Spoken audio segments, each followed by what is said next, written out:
Bom dia, boa tarde, boa noite a todos. Eu me chamo Cleison de Moura, vou ser o moderador de vocês hoje. Eu vou guiar essa apresentação, essa mesa redonda. Vamos falar um pouco sobre a prática de eletromagnetismo, curiosidades, algumas coisas que é a tarefa 1 da matéria, né? Prática de eletromagnetismo. Somos a turma 1, grupo B. Vamos lá. Vamos apresentar o grupo, né? Ana Carolina, dá um tchauzinho pra gente. Muito obrigado, Ana. A Júlia, dá um tchau, aí, obrigado. O João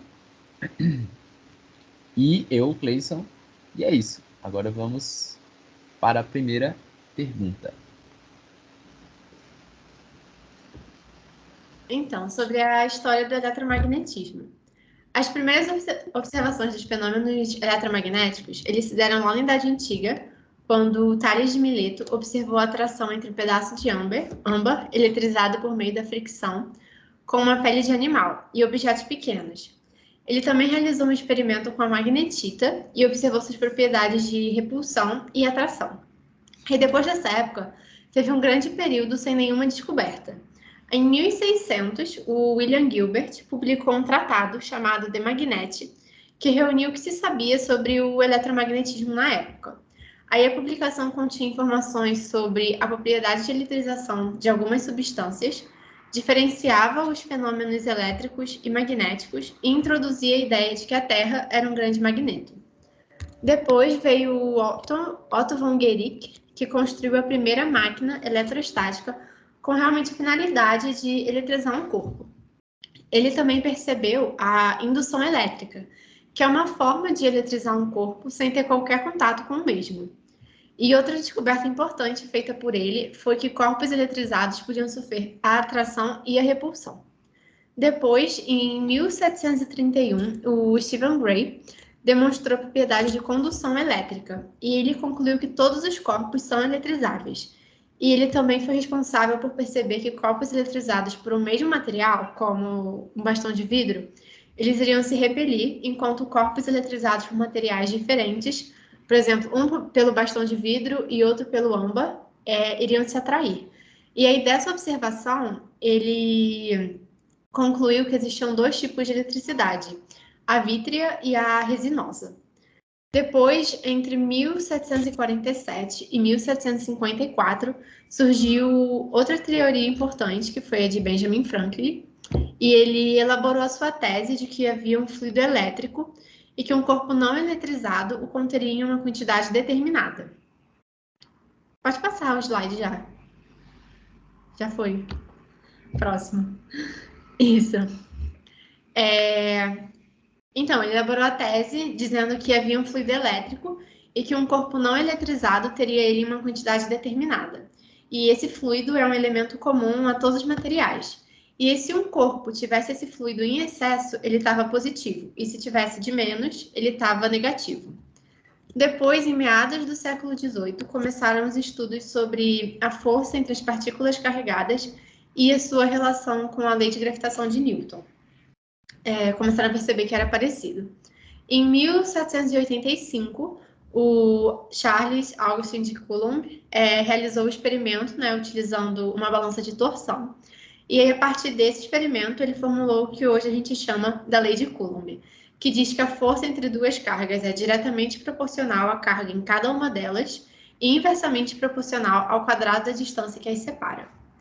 Depois, por volta de 1770, o Luigi Galvani começou a investigar os efeitos da eletricidade em tecidos animais. E aí, em 1796, ele estabeleceu que para a circulação elétrica acontecer num circuito condutor, era necessário que esse circuito fosse formado por dois ou mais condutores de primeira classe e um de segunda.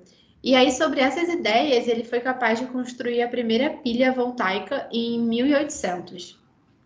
Um pouco antes de construírem a pilha voltaica, foi descrita a decomposição elétrica em 1727 pelo Alexander von Humboldt, que hoje é considerada, né, a base para a produção da corrente galvânica.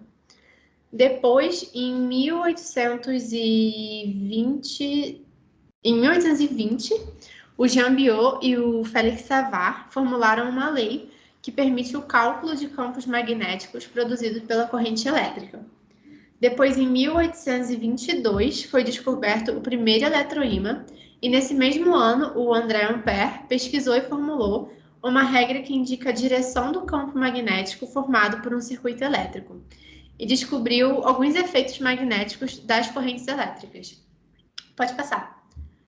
E aí, em 1826, o Georg Ohm foi capaz de separar os conceitos de força eletromotriz, gradiente de potencial, intensidade elétrica e formulou a lei de Ohm, que estabelece uma proporcionalidade entre a diferença de potencial em um condutor, o DDP, e a corrente elétrica.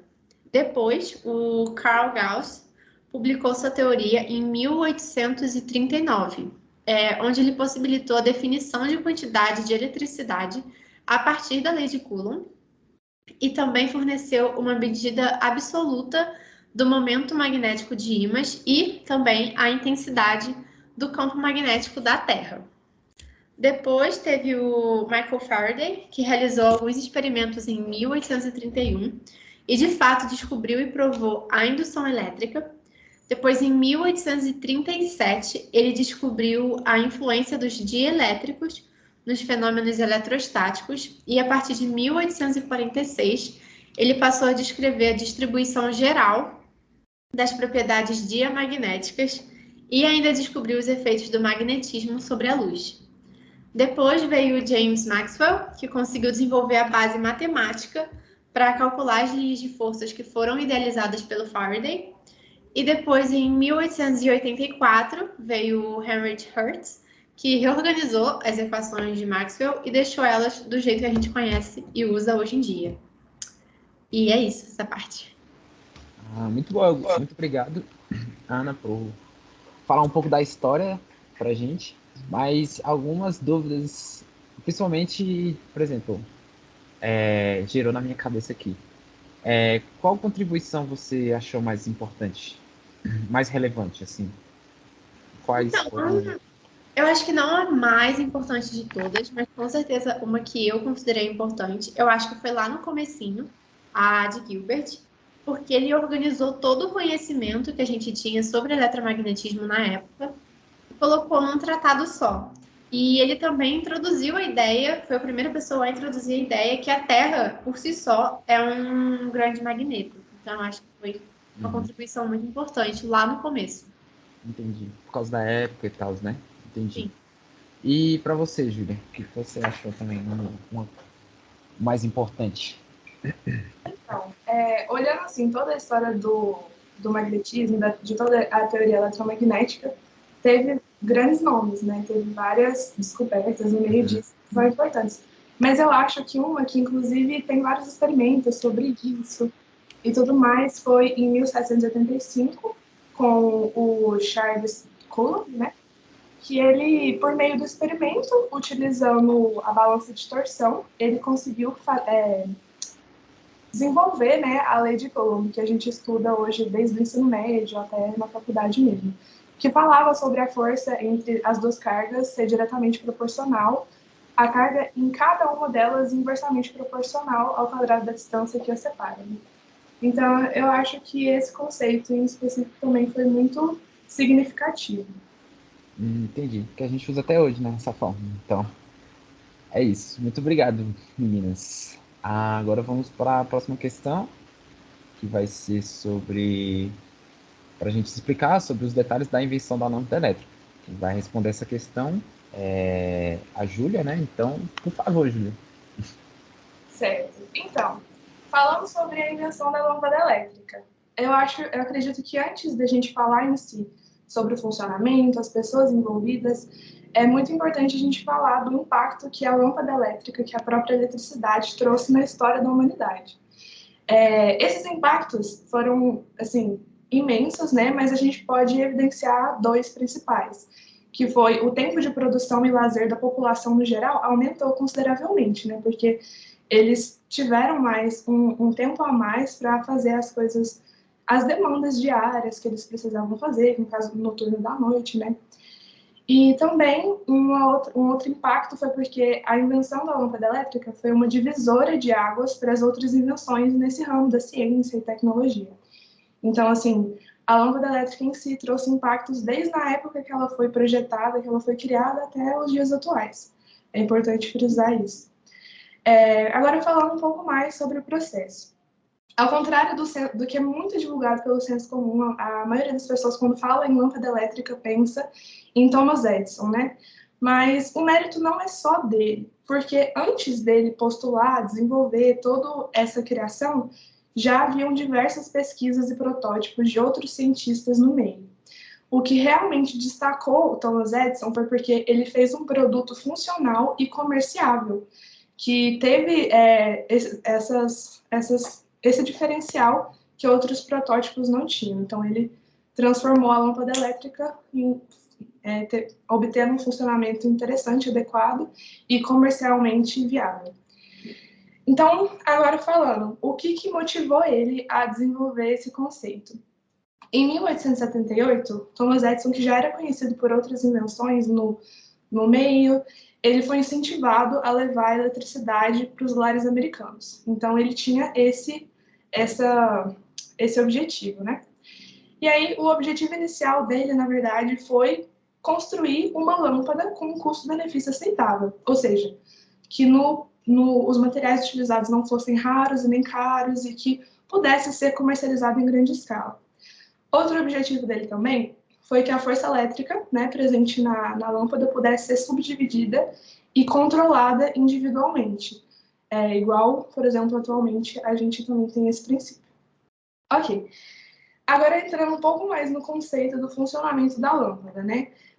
O princípio fundamental dela é o princípio da resistência elétrica, que diz mais ou menos que o material do recipiente onde foi projetada a lâmpada, ele é submetido a uma corrente elétrica. E aí, por isso acontecer, ele aquece e incandesce, o que gera luz. Então, basicamente, esse é o princípio da lâmpada elétrica. Só que aí, no desenvolvimento da lâmpada, surgiu alguns problemas. Eles enfrentaram alguns tipos de problemas. Por exemplo, o principal problema foi que os filamentos utilizados para fazer a lâmpada elétrica, eles não estavam aguentando as altas temperaturas, o calor, e eles estavam derretendo. Então, tinha necessidade de achar um produto para fazer o filamento que tivesse um ponto de fusão elevado, né? Para não acontecer esse tipo de situação. E essa situação, ela piorava ainda mais ao ar livre, por causa do oxigênio e tudo mais. Pode passar o slide. E aí, o que aconteceu? Vendo esses problemas, surgiram algumas hipóteses de soluções. Foram algumas tentativas mudando materiais, retirando oxigênio e etc. Uma dessas hipóteses foi utilizar filamentos à base de platina, porque tinha esse ponto de fusão elevado, né, vantajoso. Então, uma dessas hipóteses foi utilizar esse material. Outra hipótese também, para tirar o agravamento, né, do ar livre, é a retirada do oxigênio, porque aí criaria o vácuo no recipiente utilizado. Por que isso é importante? Porque prolongava a durabilidade do filamento, então ajudava nessa questão funcional também. Aí, depois de fazer alguns testes, colocando essas hipóteses em práticas, ele constatou algumas coisas. Por exemplo, a lâmpada feita de platina, ela queimou após 10 minutos, o que já foi um pouco vantajoso comparando aos outros filamentos, mas mesmo assim, não é tão funcional uma lâmpada funcionar só por 10 minutos. E, além disso, a platina é um material caro e raro, o que inviabilizava a produção em grande escala e ia contra aqueles objetivos primordiais que ele elementou, né? E aí, depois disso, ele foi tentando fazer experimentos usando filamentos de carbono, e aí ele constatou que esses filamentos duravam horas sem queimar. Então, assim, já foi um avanço nas pesquisas dele. E aí, quais foram as soluções que ele implementou? Ele evidenciou que os materiais, quando eles eram transformados em carbono, eles tinham um desempenho muito bom, era funcionalmente bem viável. Então, depois de outros testes, inclusive com fibra de algodão e tudo mais, ele resolveu utilizar filamentos à base de um bambu, né, que vinha do Japão, E depois de todo o projeto ter sido feito, a durabilidade dessa lâmpada era de em torno, uma média mais ou menos de 900 horas, então já estava mais viável. E foi assim, né, que foi o primeiro protótipo da lâmpada incandescente comercialmente viável, feito por Thomas Edison, né? Só que aí, o que acontece? Para colocar isso numa linha comercial, a população, no geral, precisava ter eletricidade, né? Ter um sistema elétrico capaz de suportar essa inovação.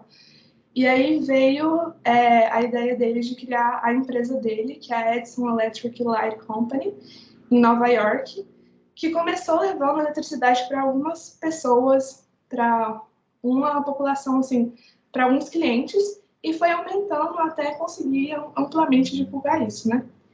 E o que mudou na modernidade? As lâmpadas modernas, elas substituíram esses filamentos de carbono por tungstênio. E o vácuo foi produzido por nitrogênio mesmo, né? E aí conseguiu ter uma eficiência maior, que inclusive as lâmpadas que a gente usa atualmente. Então, assim, isso evidencia mais o tanto que essa inovação, essa criação é importante até nos dias atuais, né? Porque basicamente todo mundo tem essa experiência com a eletricidade bem frequentemente durante todos os dias. É isso. Muito obrigado, Júlia. Muito bem. Mas algumas coisas me geraram dúvidas também nessa questão também. Principalmente nesses últimos tópicos você falou muito sobre poder criar a lâmpada, coisas relacionadas ao impacto com a sociedade. Eu queria saber de algumas pessoas aqui quais foram os principais impactos, sabe, da lâmpada elétrica durante toda a história da humanidade. Alguém poderia me ajudar a esclarecer essa dúvida, por gentileza? Então, eu acho que ela é uma forma, né, de gerar luz muito mais segura, quando a gente para pra pensar como é que geravam luz antigamente. A gente usavam vela, tinha risco de, sei lá, incendiar alguma coisa, algo do tipo, se caísse.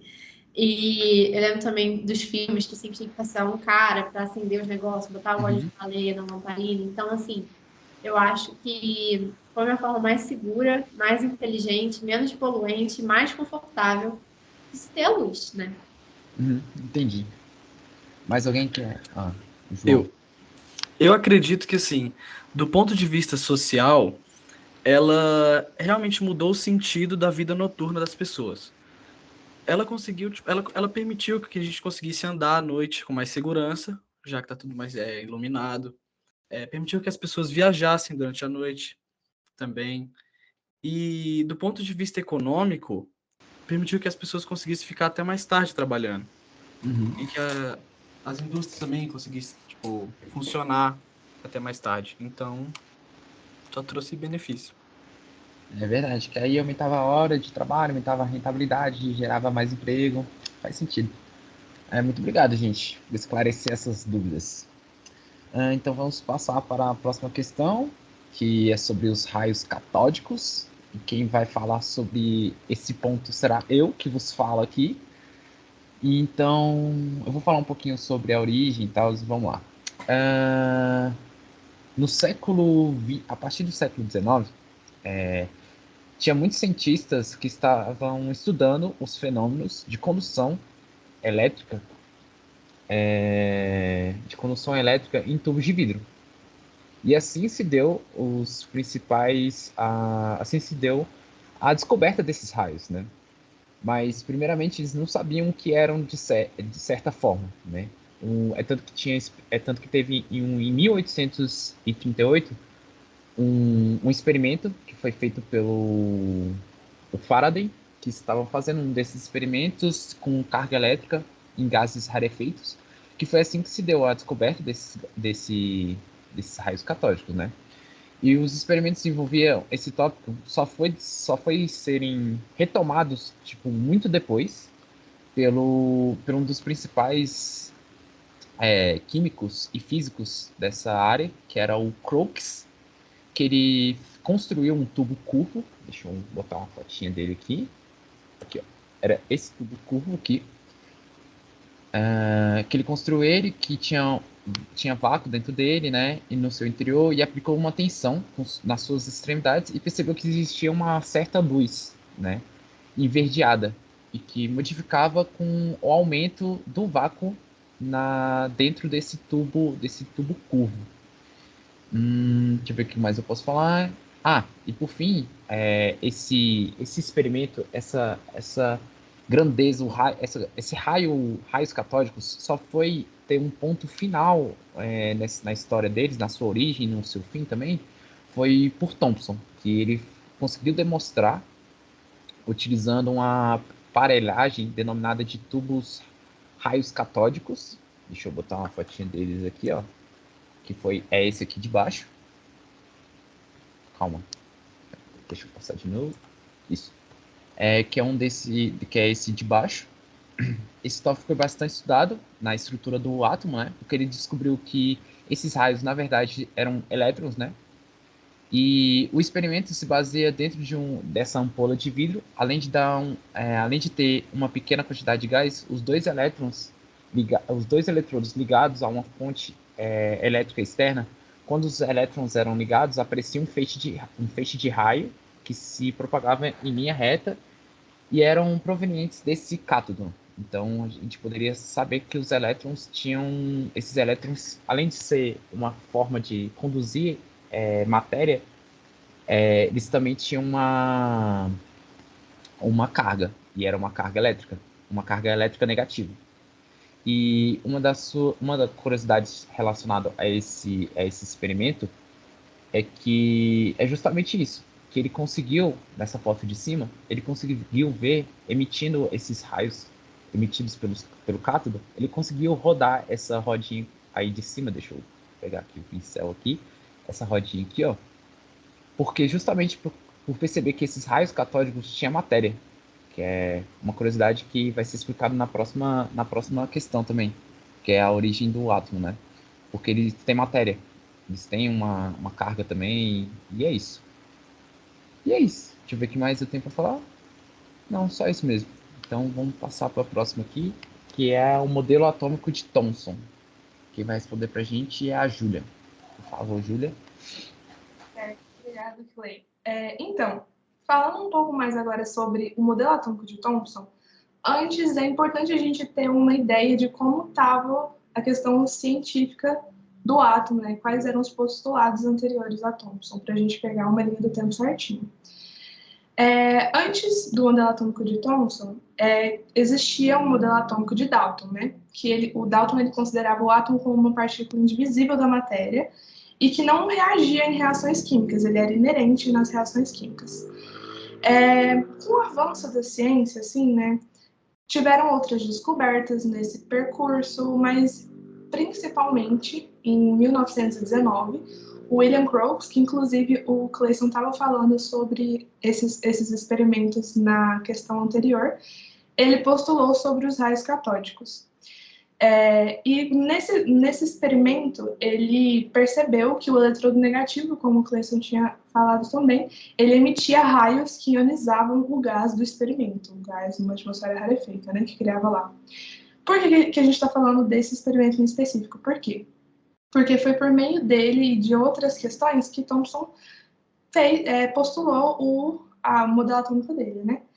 Então, com esse avanço da ciência, teve a necessidade de adotar um novo modelo atômico que abrangesse essas descobertas e todas essas contribuições na ciência depois de Dalton, né? E esse modelo atômico foi o modelo atômico de Thomson. O que ele tinha de diferente? Ele explicava algumas coisas que Dalton não explicava, como, por exemplo, a natureza elétrica da matéria, a divisibilidade do átomo, a formação dos íons e etc. Outras coisas também. Agora, falando um pouco mais especificamente do modelo atômico de Thomson, né, a estrutura e tudo mais, o que ele acreditava que fosse o átomo, o modelo atômico dele também era conhecido como pudim de passas, que inclusive é essa imagem que está no slide, atrás do slide. É um pudim de passas, mas se assemelhava com isso.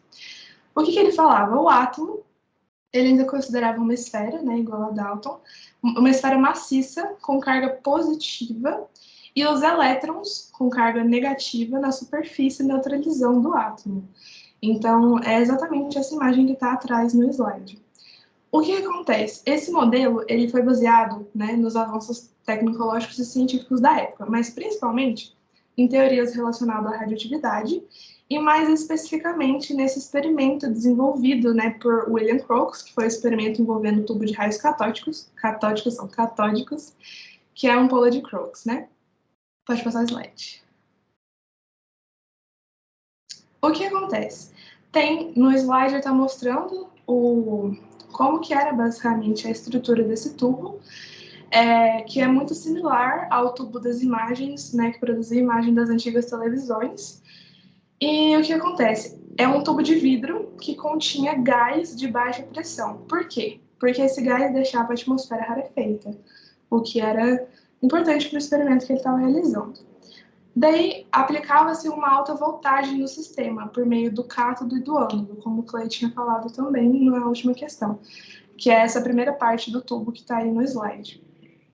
No ânodo, na parte do ânodo, tinha um pequeno buraquinho nele, que esse raio conseguia passar por ele, e aí ele ficava linear depois disso, porque facilitava a observação e os estudos sobre os raios, né? E aí, quando o sistema era acionado, os raios eles passavam do cátodo para o ânodo, ou seja, do negativo para o positivo. Pode passar o slide.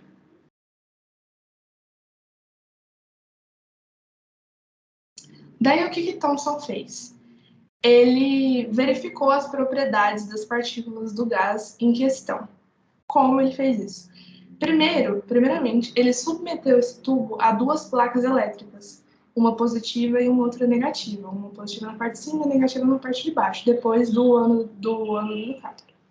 E aí, os raios catódicos que estavam já linearmente, né, passando pelo ânodo, ele descobriu que eles, na verdade, tinham essa natureza negativa. Por quê? Porque esses feixes, eles desviavam da carga negativa, né, da placa negativa, em direção à positiva, ou seja, eles sofriam a ação de uma força elétrica. E isso foi muito esclarecedor, né? E aí ele deu o nome desses raios catódicos de elétrons, que foi uma das maiores contribuições também. Uma das grandes contribuições foi basicamente essa postulação sobre os elétrons. Depois disso, ele também queria verificar se as partículas desse raio catódico elas sofreriam interferência magnética. Como ele fez isso? Ele submeteu o experimento a dois ímãs. E aí ele verificou que, de fato, o raio catódico ele sofreu a interferência do campo magnético presente que os ímãs proporcionavam, né? Então, ele já sabia que estavam sofrendo alterações de natureza elétrica e de natureza magnética. E aí, o que ele pensou? Ele pensou em combinar esses dois efeitos, ou seja, ele submeteu ao mesmo tempo o experimento a cargas elétricas e ímãs para ver o comportamento das partículas.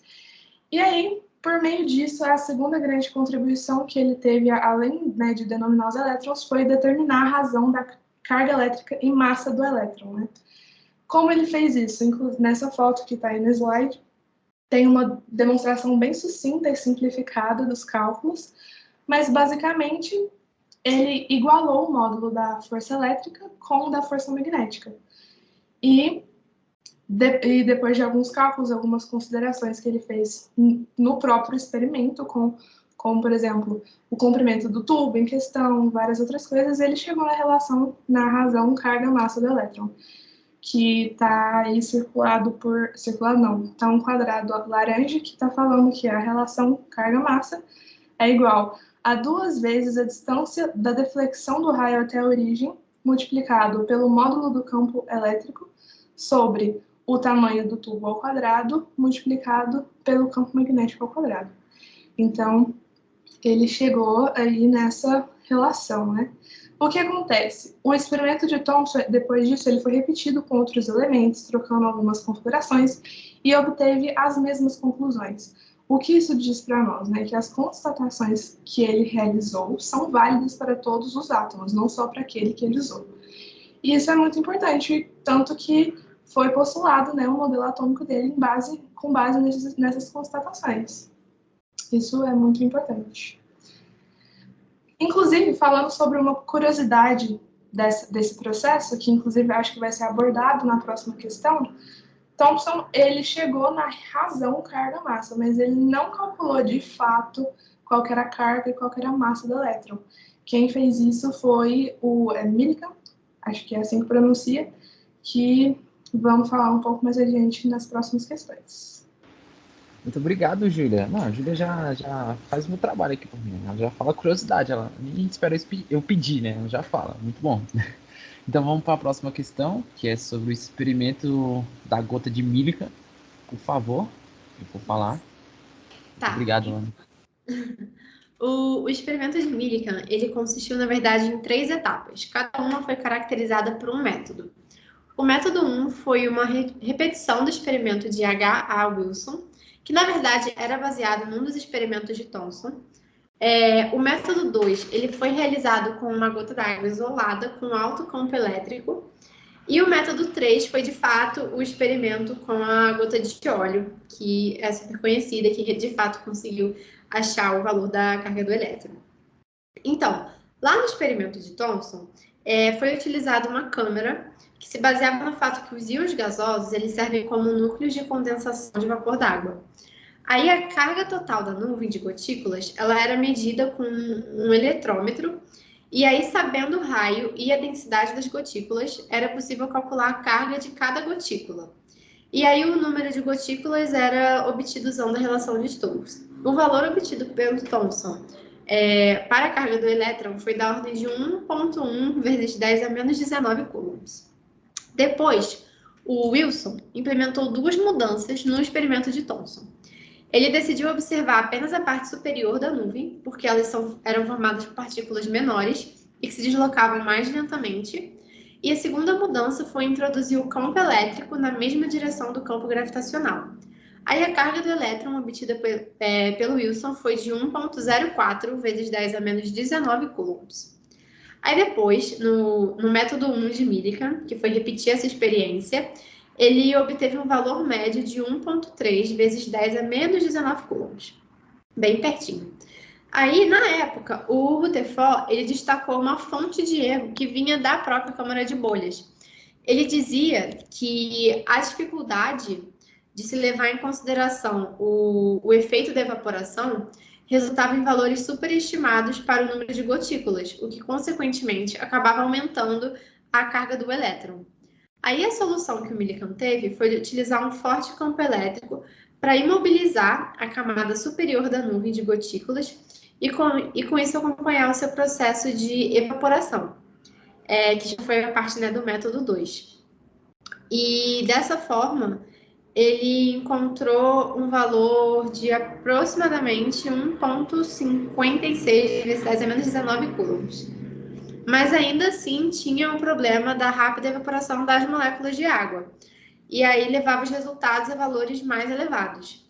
Aí, por conta disso, foram testando diversos materiais para substituir a água. E aí o óleo foi o selecionado. E aí teve início o método 3, que foi o experimento com a gota de óleo. Então, no experimento com a gota de óleo, foi utilizado um atomizador para borrifar o óleo na câmara acima de um capacitor. Aí, durante a pulverização, algumas das gotículas de óleo, elas ionizaram por conta do atrito. Aí, quando essas gotículas passavam pelo capacitor, elas ficavam sob a ação do campo elétrico que havia entre as 2 placas do capacitor. E aí ele observava por um telescópio e conseguiu notar que algumas das partículas subiam e outras desciam. As que subiam lentamente eram as positivas e as que desciam eram as negativas. E aí, conseguindo manter uma gotícula só no seu campo de visão e realizando as medidas, ele chegou ao resultado que a gente conhece hoje e usa para a carga do elétron, que é de 1,59 vezes 10 a menos 19 coulombs. E é isso. Muito obrigado, Ana. Mas, assim, eu entendi o experimento todo, eu entendi que ele usava água, depois ele começou a usar gotas de óleo, mas uma coisa que eu não entendi era o que o Millikan queria provar, sabe? Eu não consegui perceber, se você puder me Não, explicar. ele queria de fato descobrir o valor da carga do elétron, porque como eu já tinha falado, né, o que o Thomson descobriu foi a relação entre a carga e a massa do elétron. E aí, quando ele depois descobriu o valor, foi um valor um pouco elevado, foi de 1,1. E aí foram Entendi. surgindo os estudantes dele para melhorar o método e aí encontrar uma carga mais específica, né, para a carga do elétron. Entendi. Beleza. Mais alguma coisa? Alguém quer adicionar mais alguma coisa? Foi exatamente isso. Eu acho que Thomson, ele basicamente formulou a relação e ele de fato, calculou o que estava em cada uma das relações. Uhum, O trabalho entendi. deu muito certo no final. É um trabalho conjunto, né? Porque ele também baseou meio que o experimento dele nos experimentos anteriores. Então, Aham. Perfeito, então. Juntou tudo e ficou tudo perfeito. Agora vamos para a próxima questão, então, que é sobre o experimento desse rapaz que está aparecendo na tela, que eu não consigo falar o nome. Esther Gerland. Uma coisa assim. Na realidade, o experimento foi proposto pelos dois aí. Ah, sim, entendi. Então explica um pouco mais pra gente, então, João, por favor. Tá, vamos lá. O experimento Stern-Gerlach, ele foi realizado em 1922 pelos físicos Otto Stern e Walter Gerlach, que são esses dois da foto aí. E ele trouxe um conceito assim muito novo para a física, que era conhecido até então na época, que foi o conceito do spin, que definido como sendo um momento angular intrínseco às partículas, o spin ele se manifesta por meio de interações eletromagnéticas, e a gente vai ver isso no decorrer da explicação do experimento. E, obviamente, isso então relaciona o spin com o magnetismo, com o fenômeno do magnetismo. E o experimento ele consiste assim, da seguinte maneira: é um aparato que, acho que no experimento original eles usaram um forno. Ele envia um feixe de átomos de prata na direção de um campo magnético não homogêneo, produzido por um par de polos que é perpendicular a esse feixe. E depois deles passarem, né, por esse campo, eles atingem um aparato, uma placa coletora. E depois do choque das partículas nesse anteparo, assim, eles perceberam que aproximadamente metade dos átomos foram desviados para cima e a outra metade para baixo. E nenhum ficou no meio. Então eles estranharam isso. E só um detalhe, eles utilizaram a prata porque ela possui só um elétron na sua camada mais externa e, e ela possui 47 elétrons. E dos 46, dos 47, 46, eles se organizam numa forma de uma nuvem eletrônica que, como é que eu posso dizer? Elas possuem um momento angular resultante nulo. Então, o único momento angular que prevalece é o 47º elétron, que é o mais externo. Além de ser mais fácil de manipular do que um feixe de hidrogênio, por exemplo. E para explicar esse resultado, veio a ideia do spin, que ao interagirem com o campo magnético, né, eles têm a direção desviada, os átomos se desviam, ou desviando para cima ou para baixo. E um detalhe, esse experimento permitiu descobrir que o momento angular de uma carga está relacionado com o momento magnético, o que faz que a quantização do momento angular conduza à quantização do momento magnético. Eles conseguiram provar que o momento angular tem, como é que pode dizer? Existe quantização do momento angular dos átomos. E é isso. Ah, entendi, João. Eu lembro de eu ter estudado isso no ensino médio, que era principalmente a questão dos spins, né? E o professor falou na época que uma das características do spin também é sobre aquela parte de alguns metais não serem magnetizados, por exemplo, o caso do alumínio, né? Por causa da sua configuração do spins, que é totalmente bagunçada, né? Então, faz bastante sentido esse experimento, então. Muito obrigado, João. Você quer adicionar mais alguma coisa? Não, isso mesmo. Então é isso. Agora chegou a minha parte, vou falar um pouco sobre César Lattes. Primeiramente, o nome dele não é César Lattes. O nome dele é. Começou um minuto. O nome é esse rapaz aí que está aparecendo na tela. O nome dele é César Mansueto Giulio Lattes. Ele foi um físico brasileiro.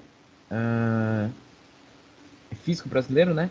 Ele cursou seu primário na escola de Americana, em Curitiba, que fica na cidade de Curitiba. Ele estudou o seu ensino médio em São Paulo. E um dos seus a primeira coisa que ele fez assim grandiosa foi concluir se graduou em física e matemática com apenas 19 anos. E a principal contribuição dele, que é o que estamos aqui discutindo, foi descobrir uma partícula no interior do átomo. Essa partícula, também conhecida também como partícula subatômica, né? Que é essa aqui, é uma partícula chamada de Meson-Pin, ou Meson, ou só pion. Pion. Esse pion, ele é formado por um quark e por um antiquark, que são essa estrutura aqui, né? E pode ser representado por três formas: uma positiva, uma negativa e uma neutra. E essa descoberta foi tão fundamental para a carreira acadêmica dele, não só para isso, mas também para todo o meio acadêmico do mundo, que ele foi indicado ao Oscar por causa dessa descoberta que ele fez, junto com outros cientistas, no ano de 1950. Mas Rapidinho, eu acho que não. Prêmio Nobel, né? Prêmio Nobel, falei errado. Foi mal. Tá bom. Foi mal. O prêmio Nobel, foi indicado ao prêmio Nobel, mas ele não ganhou, infelizmente, porque seria uma coisa muito importante pra gente, porque ele é brasileiro, né? E é isso. As outras contribuições para ele foi que ele foi professor durante muito tempo, depois que ele voltou das suas pesquisas, ele foi professor da Universidade de São Paulo, da Universidade Federal do Rio de Janeiro. Ele foi também do Centro Brasileiro de Pesquisa Física, da Universidade Estadual de Campinas, que é a Unicamp, né? E também ele, por muito tempo, ele foi professor, ele ajudou em bastante pesquisas relacionado a esse conceito de física e também do Menson-Pin, né? Do pion, que ele fez a descoberta, né? E também ele foi um dos principais responsáveis pela criação do Conselho Nacional de Desenvolvimento de Ciência Científica e Tecnologia, que é o CNCN, calma aí, aqui a fotinha, CNPq. E também, uma curiosidade, que após a sua morte, o CNPq deu nome ao sistema utilizado para cadastro de cientistas, né? De cientistas, como pesquisadores e estudantes também, para homenageá-lo, que hoje é conhecido como a plataforma Lattes, né? Que é o currículo Lattes, que é uma forma de armazenar dados de instituições e de áreas de pesquisas e de cientistas que todo mundo faz. Então, lá nesse currículo você pode ter todas as suas pesquisas, os seus PIBICs citados e tal, e é fácil comunicação entre o meio acadêmico. E é isso. É uma figura bastante importante para a gente brasileiro, e é isso. Vamos passar para a próxima.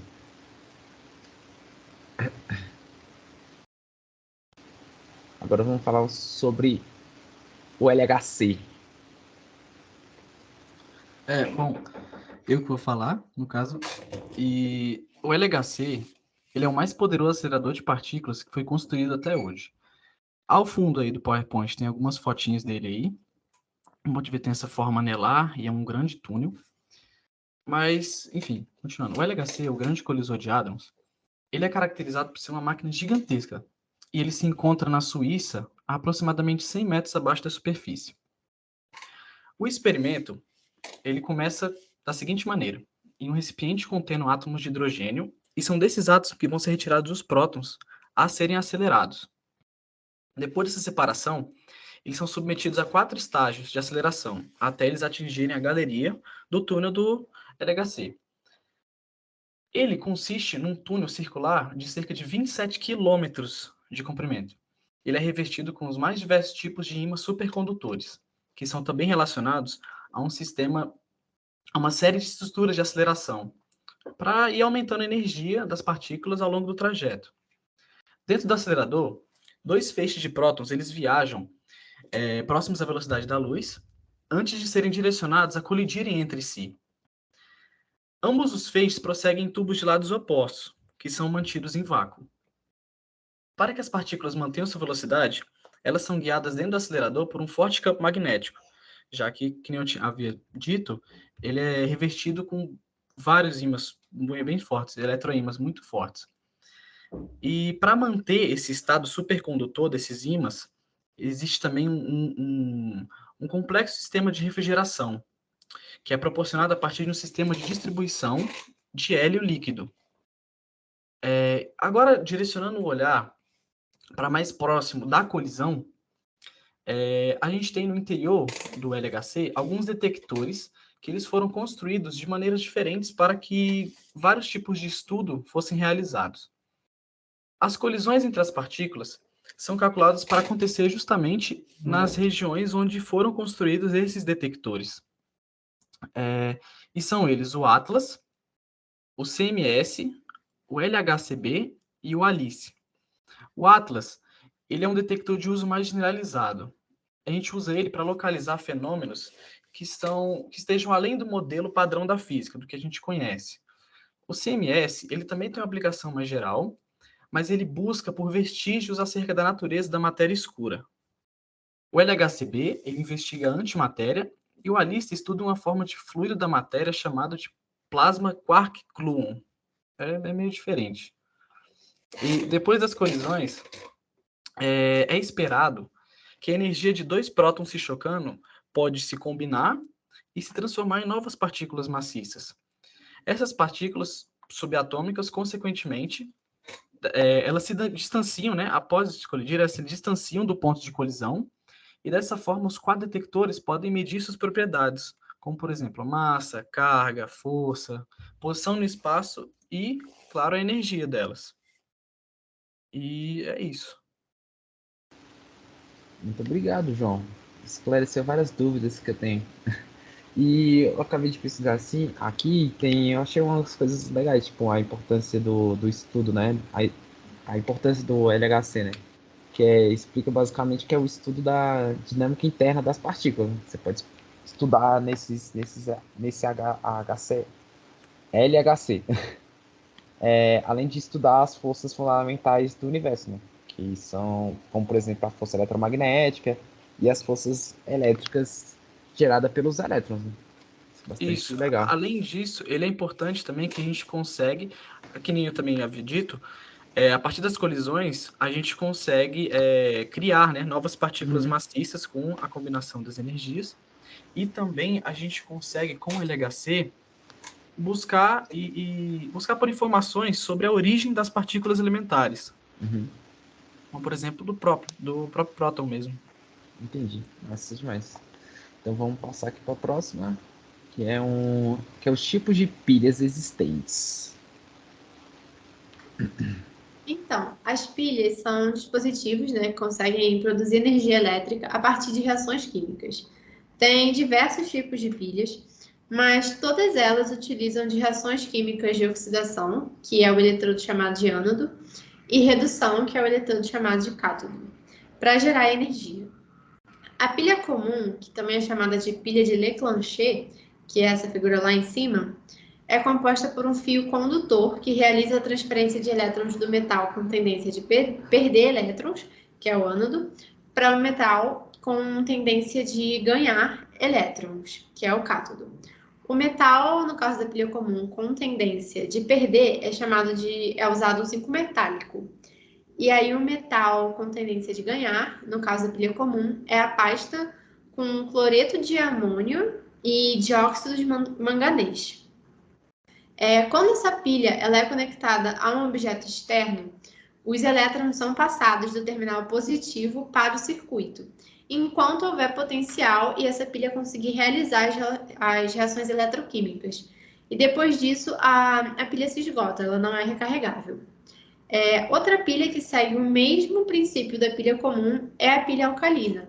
A diferença é que no cátodo é utilizada uma pasta com hidróxido de potássio.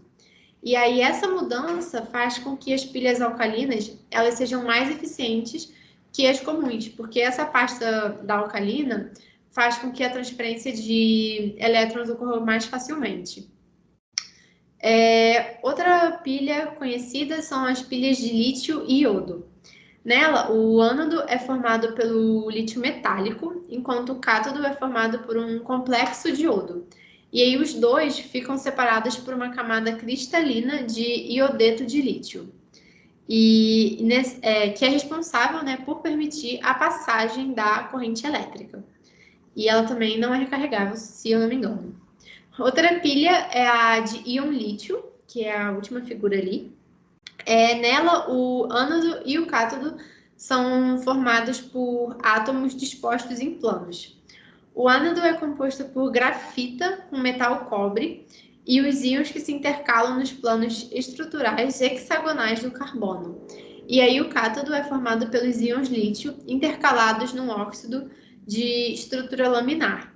E aí nessa pilha, os íons lítio saem do cátodo e migram por meio de um solvente não aquoso até o cátodo. Até o ânodo, né? E essas pilhas são recarregáveis. Basta a gente utilizar uma corrente elétrica externa que provoque a migração no sentido contrário. E essas são as principais pilhas. Essa última é a melhor de todas, né? Que você consegue Que recarregar. consegue recarregar. Pois é. Sim. Alguém tem alguma curiosidade? Alguma coisa que queira falar sobre as pilhas? Bom, eu tenho uma curiosidade que também acaba sendo uma dica também aí, que a gente nunca deve queimar pilha. Nunca devemos queimar as pilhas. Porque a queima delas resulta na liberação de gases que são muito poluentes ao meio ambiente. E, consequentemente, a todos nós que vivemos nele. Então, nunca queime pilhas. Salve vidas. Tá certo. Eu também tenho uma coisa para falar sobre isso, que eu acho que é muito importante também, até para conscientização, que é que a gente tem que tomar muito cuidado com o descarte das pilhas. Ele tem que ser feito de uma maneira bem rigorosa e, assim, o ideal seria que todo mundo tivesse esse cuidado, né? Porque algumas pilhas, como a Ana mesmo falou, possuem alguns componentes tóxicos, né? Que se entrar em contato diretamente com a natureza, pode trazer coisas prejudiciais a lençóis freáticos, pode contaminar também os solos e causar diversos problemas na fauna e na flora. Então, acho que o descarte é muito importante, a gente tem que sempre fazer direitinho. E é isso, descarte certo. Se alguém que conhece a gente está vendo essa discussão aqui, fala com a gente, porque lá na FGA a gente tem descarte de pilhas e a gente joga lá e é isso, fica todo mundo feliz. E salva o meio ambiente. Agora vamos falar sobre a bateria de ferro. Por favor, Júlia. Certo. Então, a bateria de ferro, ela meio que surge como uma alternativa interessante, né, nesse âmbito de conservar a eletricidade, conservar a energia, de uma forma eficiente, sustentável e com baixos custos. Então, ela meio que vem como uma alternativa de substituir até mesmo as baterias comuns de lítio, etc. Por que que ela é uma alternativa interessante a se pensar? Porque ela armazena energia com um bom custo-benefício, ela não é muito cara a produção e etc. Ela é uma melhor alternativa para ajudar na redução da emissão de carbono devido à geração elétrica, porque hoje, o princípio, na atualidade, a gente usa muito a geração elétrica por combustíveis fósseis, né? Então, assim, ela vem como uma alternativa para ajudar nessa questão. E ela também tem uma vantagem ao armazenar grandes quantidades de energia. Por exemplo, ela seria muito interessante no caso da produção de energia solar por células fotovoltaicas. Então, seria uma ideia muito interessante. Como que é o funcionamento das baterias de fluxo, né, especialmente da bateria de ferro? O princípio delas é conversão eletroquímica padrão. E quais são os componentes básicos e principais dela? São dois eletrodos, que a funcionalidade deles é as partículas carregadas, elas se misturam à medida que a bateria é carregada e descarregada, então os dois eletrodos têm esse papel aí. Um eletrólito, que permite que as partículas fluírem suavemente, né, no processo, e um separador, que ele evita que os dois eletrodos formem um curto-circuito, que é muito importante, né? Só que ela apresenta algumas desvantagens, como, por exemplo, a produção de hidrogênio no seu interior, é um material volátil, com uma vasta densidade energética, e também, assim, em comparação com algumas outras tecnologias de armazenamento de energia, elas possuem também uma baixa tensão por célula. Então, assim, existem essas desvantagens, só que ao colocar na balança algumas vantagens, acaba que as vantagens, elas suprimem esse tipo de coisa. E também temos a possibilidade, né, acredita que essas desvantagens vão ser melhoradas com o tempo, conforme for utilizando mais, com a utilização dessas baterias de ferro, porque é uma inovação com uma ampla margem de evolução. Então, assim, com toda certeza, com a implementação dessas baterias, ela vai, com o avanço também da ciência, essas desvantagens vão ser repensadas, reconsideradas e solucionadas também, né? Melhoradas um pouco nesse quesito. É isso. É isso, então. Gerou uma dúvida aqui em mim, assim, não sei, sabe? Eu queria saber, assim, por que é interessante utilizar essas baterias com fluxo de ferro. Eu não consegui entender isso. Cara, Ao pelo invés que eu das entendi, convencionais. elas acabam sendo mais econômicas, né? Porque elas têm uma durabilidade maior, Uhum. quando você compara com as convencionais, e elas se degradam mais devagar. E elas também são mais seguras porque tem menos risco de gerar incêndios. Então, eu acho que tudo Entendi. tem um pró e um contra, né? Mas são alguns dos prós dessa bateria. Acabei de pesquisar aqui também, tá falando que tem cientistas que usam alumínio para criar bateria 20 vezes mais resistentes, né? Não sei, né? Tem que ver se é uma fonte confiável isso aqui. Enfim, vamos falar agora sobre um pouquinho sobre a constante de Avogadro. Eu vou falar um pouco sobre esse tópico, porque é um tópico que me chama muita atenção, porque eu nunca descobri o que realmente, como que se caracteriza essa constante de Avogadro, porque eu não sei vocês, ou quem está aqui na reunião, ou quem está vendo a gente, estudou quando estudou essa constante, nunca viu da onde surgiu. Por exemplo, para mim ela sempre existiu, sempre teve lá, mas eu nunca sei como que determina ela. É tanto que nesse livro aqui, onde eu usei, não estou falando mal do livro, mas no livro que eu usei no ensino médio, só fala lá que é uma constante que um rapazinho chamado Avogadro descobriu e é isso. Mas aí, alguma das pesquisas que eu fiz aqui para responder essa questão, eu descobri que tem experimentos caseiros que a gente pode fazer, que é fácil descobrir como achar essa constante. E eu vou falar aqui os materiais, vou listar os materiais para caso alguém queira fazer, e é isso. Tá, primeira coisa, a gente precisa de dois eletrodos de fio de cobre de 2,5 milímetros de diâmetro descascados nas extremidades. Beleza? Tá, depois nós precisamos de duas seringas de injeção de 5 de milímetros, um pedaço de isopor para servir como suporte para as seringas, uma solução de hidrogênio de sódio de 10 gramas por litro, a concentração dela, né? Uma bateria de 6 volts de moto ou quatro pilhas grandes novas, né? Também funciona. Um recipiente plástico, pode ser qualquer um, mas precisa ser de 20 litros. E eu aconselho que seja descartável, porque, né, eu não queria comer algo que esteja aí dentro depois. Um cronômetro também, que a gente vai usar. E um multímetro e fios para ligação. E nessa fotinha aqui que está na tela de vocês, a gente temos que montar o sistema e fazer desse jeitinho. As seringas aqui no isopor, aqui nós temos a água com a concentração de sódio, né? E a bateria e o multímetro também para ter uma corrente contínua.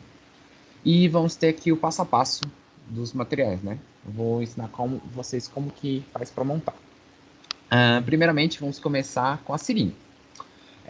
devem estar com as tampas com silicones encaixadas na placa de isopor. Então, aqui na ponta delas, elas têm que estar fechada e tal, aqui coberta e tal, pode ser com qualquer coisa que vede elas. E devem ser enchidas com uma solução eletrolítica e colocada no frasco contendo a solução. Assim liga o circuito, né, com os fios, né, no cabo, tendo uma corrente contínua. E temos que ligar também o cronômetro no mesmo tempo, no mesmo tempo que ligar o sistema, porque a gente tem que cronometrar esse processo. Quando o volume do hidrogênio completar 5 ml, deve marcar o tempo e desligar o circuito. O valor da corrente deve se permanecer constante por todo o experimento, entre 30 microamperes até 100 microamperes. Verifique se a ponta do eletrodo fica no interior da seringa e deve estar totalmente submersa. Dessa forma, temos que o sistema na figura, né? Temos esse sistema aqui todo completinho, que é isso. E, enfim, aí depois desse experimento montado, a gente vai ter essa tabelinha aqui, ó. Por exemplo, temos o volume, que o volume vai permanecer constante. A gente vai cronometrar, né? Até bater a quantidade do volume. A corrente, que a gente vai perceber. E também a constante de Avogadro. Essa constante de Avogadro, a gente vai usar a seguinte fórmula. A gente vai usar essa fórmula aqui e todos os cálculos estão aqui. Quem quiser pausar o vídeo, é só dar uma pausada e ver como que a gente fez os cálculos. E é isso. A apresentação chegou ao fim e foi isso. O nosso primeiro trabalho teórico. E é isso. Muito obrigado, professor, e quem nos assistiu até aqui. Até. Até. Dá tchau, gente. Dá tchau. Tchau.